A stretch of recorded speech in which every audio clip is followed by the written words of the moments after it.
যে সিজনে যেটা পাওয়া যায় সেই সিজনে সেটা খাওয়ার চল আমাদের বাড়িতে বরাবরই। যেমন এই তালের সময় তাল, চালতার সময় চালতা ইত্যাদি আর কি। তো এবছর আমরা তালের বড়া প্রচুর খেয়েছি। জন্মাষ্টমী, রাধাষ্টমী সব পরপরই ছিল। সেই কারণে তালের বড়াও বানানো হয়েছে এবং খাওয়াও হয়েছে।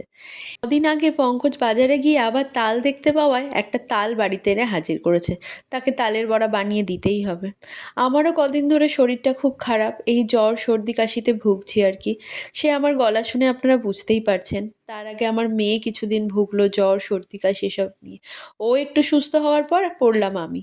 কিন্তু কি আর করা যাবে, কর্তামশায়ের আবদার তালের বড়া কিন্তু তালের বড়া করাও তো খুব ঝামেলা। আমার শরীরে আর সেরকম ক্ষমতা ছিল না যে আজকে নিজে তাল চেঁচে তার কাঠ বার করে তারপরে তালের বড়া করি।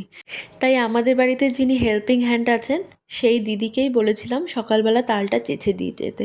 তো ও তাল চেঁচে দিয়ে আমাকে সুন্দর করে গুছিয়ে একটা ডাব্বার করে রেখে দিয়ে গেছিলো। আমি সেটাকে ফ্রিজে রেখে দিয়েছিলাম। তারপরে বিকেলবেলা বার করে তার মধ্যে যা যা লাগে আর কি, ময়দা, সুজি, চিনি সব মিক্সড করে ভালো করে তালটাকে মেখে বড়া ভাজলাম। সন্ধেবেলা কর্তামশাই তো অফিস থেকে এসে খুশি যে তালের বড়া ভাজা হয়েছে। সন্ধেবেলা অন্য কোনো জলখাবার না খেয়ে তালের বড়া দিয়েই জলখাবার সারলো। আর আমার ছোট্ট মেয়ে সদ্য জ্বর থেকে উঠেছে, সেও গরম গরম তালের বড়া হাতে পেয়ে তাতে কামড় বসাচ্ছে। এসব খেতে পারে না, কিন্তু তাও সবাই যখন খাচ্ছে ওরও ইচ্ছা হচ্ছে। যাই হোক, সন্ধেবেলা গরম গরম তালের বড়া সবাই ভালোই খেলো।